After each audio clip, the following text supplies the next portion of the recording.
Well, good morning and welcome to Heart Community Church this morning. It's great to have you along on this video. Hey, I wonder what your week has been like.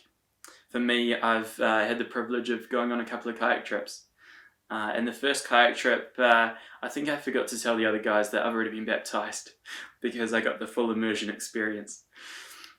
But there was this moment on our way back on our first trip, and the weather was pretty iffy. It was all grey and it was raining, and the wind was hard and cold, and the swell was quite high, and we're paddling back, and there's this moment where the swell is sort of threatening to kind of throw you out, and the wind is pounding into you, and the rain is coming in our face, and I was soaked to the bone. And there's this moment where I'm kind of going along, and I'm just hit by the wild beauty of God. And the weather conditions and the cold and the wet only kind of intensified that and pointed me to Him. And I realized in that moment that I thought I'd been seeking this adventure out there on the waves. I thought that I'd been like kind of going after this experience or this trip. But what my heart was really after, what I was really chasing, was God Himself. I was chasing God in the wind and in the waves. I was looking for Him. And in the story we see this picture of this royal official who comes to Jesus in absolute desperation, and he's got everything riding on this moment of healing his son. Everything in him. He's just got to see Jesus. He's got to get face to face because his son is dying and he needs a way. He needs an answer. He's desperate for this healing. And we see in the story that he has faith enough to act. He has faith enough to move, even if he doesn't yet have saving faith. And Jesus, in His grace, as the word of life, heals this man's son. But He goes a step further, because in this miracle, in this sign, He not only points the man's eyes and attention to the sign itself, but even more than that, He directs this man's eyes to where the sign is pointing, which is of course to Himself. Because the point of these signs is not in themselves, it's God. It's the glory of God, as we read in chapter 2, that sign was to reveal the glory of God. So let's jump into the passage in John chapter 4, verse 43 to 54.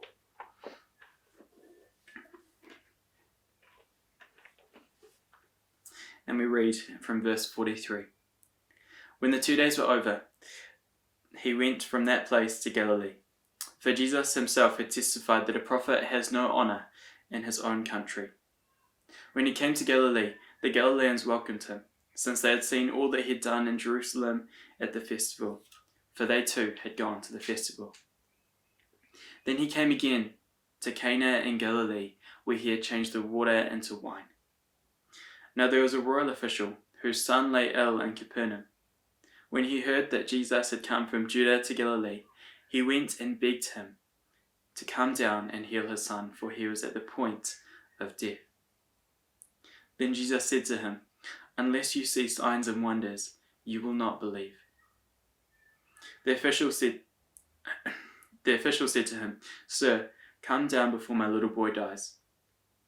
Jesus said to him, "Go, your son will live." The man believed the word that Jesus spoke to him and started on his way. As he was going down, his slaves met him and told him that his child was alive.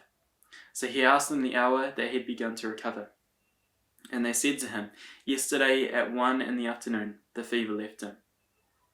The father realized that this was the hour when Jesus had said to him, "Your son will live." So he himself believed, along with his whole household. Now this was the second sign that Jesus did after coming from Judah to Galilee. It's significant that this story is identified as the place where Jesus turned the water into wine. The water into wine miracle from chapter 2 was a sign of abundant joy, pointing to the Messiah. Not only did Jesus produce great wine of exceeding quality, but He also produced it in abundance. Not only did he perform a miracle, but he performs this miracle where he goes above and beyond, as if a standard miracle wasn't enough. He performs such signs in abundance for the reason that we read in chapter 2, to reveal the glory of God. Why does Jesus go above and beyond? Well, it's kind of like asking, why did God create the universe in such extravagance? Why does there exist so many millions of stars and galaxies that no human eye will ever see?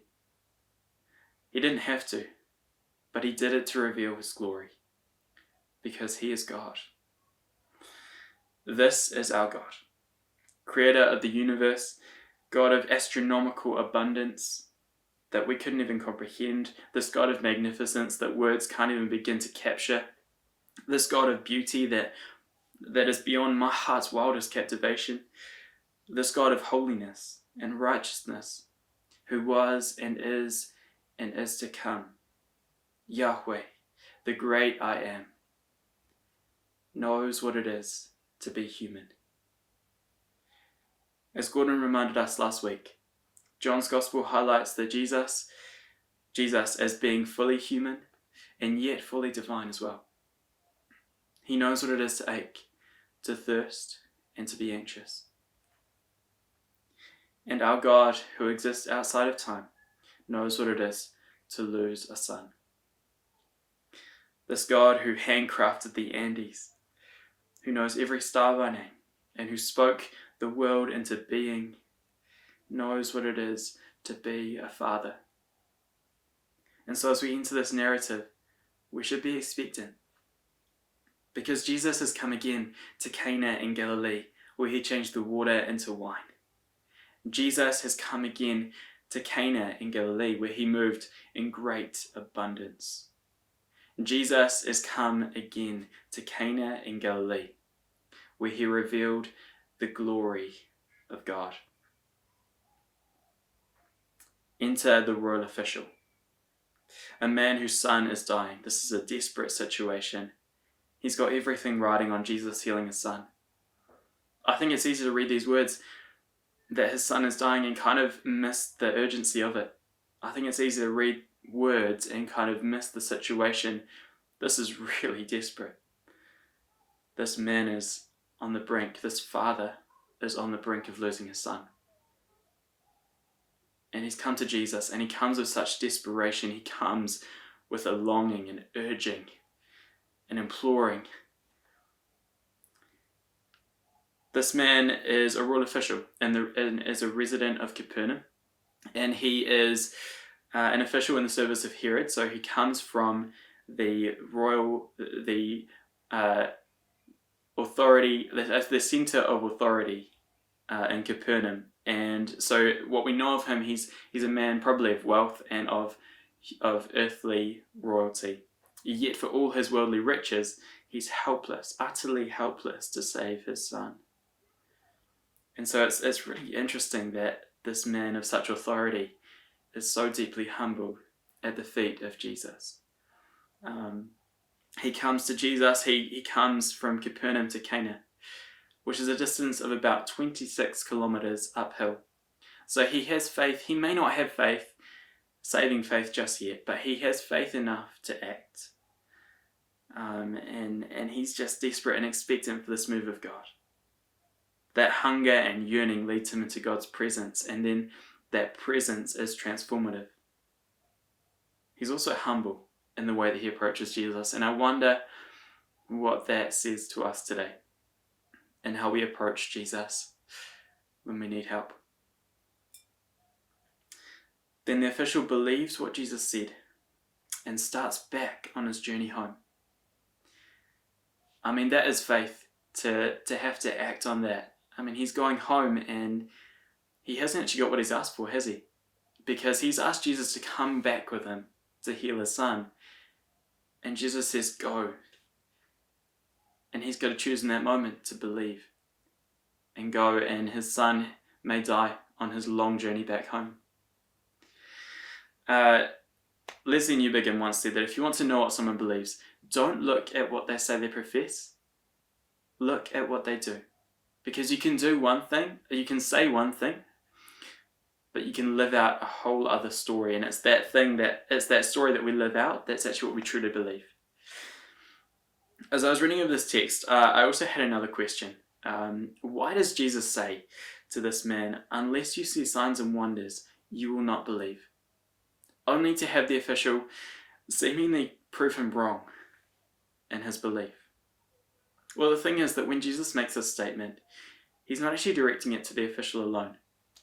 See, the word used here for you is not an individual address. It's actually a plural address for a collective group of people. So what Jesus is saying is not actually you, official. He's not saying you, Jacob. He's saying you, people. Unless you see signs and wonders, you will not believe. And this links really well back into last week's story, as we'll touch on. As well as this, I believe that the statement of Jesus was not intended to turn the official away, but actually was intended to turn him to faith in Christ. Jesus is graciously healing his son, but he's also going a step further, because he's going, don't just look at the sign. Look at what the sign points to. I'm revealing my glory. This is about God. This is about worship. As we saw last week with the story about the Samaritan woman, many Samaritans come to believe in Jesus simply upon hearing his testimony.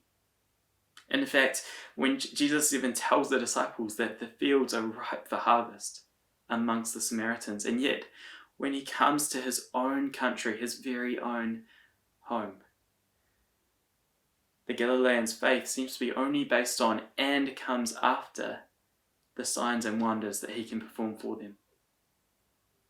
This may give some insight and understanding into Jesus' statement in verse 44 when John tells us, almost in a narrative voice, now Jesus himself had pointed out that a prophet has no honor in his own country. And when I first read this, I thought that's weird. That almost seems to contradict verse 45, which says that the Galileans welcomed him. But see, it's one thing to welcome Jesus, and it's another thing to honor him as Lord. It's one thing to welcome Jesus, but it's another thing to acknowledge him as the promised Messiah. The royal official in this story displays genuine faith, though it may still be early by his actions. In contrast to Jesus' statement of seeing and then believing, this man believes and then sees. And sometimes we've got to act on our faith before we see the outcome. He has this sense of authority, but it's actually nothing compared to the divine authority that Jesus is about to display. And he addressed Jesus as Sir. Now, the Greek word used here for Sir means master or Lord. And it's a title that you'd use for a person of higher status. So it's notable that this man of real status lowers himself. It acknowledges Jesus' authority. I find it also fascinating how this man's title changes throughout the story. John first calls him a royal official. Then he calls him the official. And then we read in verse 53, the Father realized that this was the hour that Jesus had said to him, your son will live. The Father. It's almost like John is stripping this man of his worldly status and his earthly authority, and he's giving him a kingdom identity. John not only communicates the strong message of life through faith here, but he's also writing of a belief that seems to have many levels. When Jesus tells the man that his son will be healed, he believes the word that Jesus said to him. Or in this translation, he takes Jesus at his word. And then later in verse 53, we read that when he realizes the time that Jesus heals him, he believes a second time. Which begs the question, when did faith arise? The Gospel of John is written both to non-Christians and to Christians. What if faith isn't simply a static thing? But what if it's something we grow into and never stop growing, for we could never exhaust the depths of knowing the heart of God? It's kind of similar to the disciples' faith, in fact, in chapter 1, when we read that they follow Jesus, believing him to be the Messiah. And then we read in chapter 2, verse 11, that they believed in him. And so we see here there's this deepening level of faith, but all the while this faith is in Jesus Christ. And I think the real challenge in this scripture and in this gospel is that Jesus is challenging us that the measure of our faith is not in how much faith we have, so much as it is in the object of our faith. It's kind of like, that point when you're sitting in a plane, well, probably not a lot at the moment, but when you're sitting in a plane and you're ready for takeoff, and for me, I get quite excited at that point. There's this level of anticipation rising, because you know that in a second, you're going to start hurtling down that runway, and then this big metal thing is going to leave the ground. And it's just quite an exciting point, that point of leaving the ground. And imagine you're in a plane. Okay, so imagine you've got two people sitting either side of you. One person is laid back, asleep, just totally in their element, just totally relaxed. They've got a book, and they are comfortable as anything. They trust in the pilot's ability to fly this plane. And now imagine this person on your left is totally freaking out. They're gripping the handrails. Their knuckles are white from fear. And they don't know what to do. They're shaking. Their eyes are tight shut as you're running down the runway. And you're sitting in the middle, and you're kind of somewhere in between. You're not totally laid back enough to read a book or fall asleep, but you're not really stressing out like this person. But in this situation, which one of you arrives at your destination first? You all arrive at the exact same destination at the exact same time. Because faith is not so much about how much you have, but actually what your faith is in. And Jesus is the only one who could never let us down. When we put our faith in him, we reach deepening levels of faith, but he is our God and we can trust him. With this sign, Jesus not only reveals the glory of God, but he also claims divine authority as the Son of God, the promised Messiah. As we read back in chapter 1, verse 1 to 5. In the beginning was the Word. The Word was with God, and the Word was God. He was with God in the beginning. Through him all things were made. Without him nothing was made that has been made. In him was life, and that life was the light of all mankind. The light shines in the darkness, and the darkness has not overcome it. Is this not the same God who spoke to the void and there was life? And see, I think this story really points right back to Genesis, to the creation story.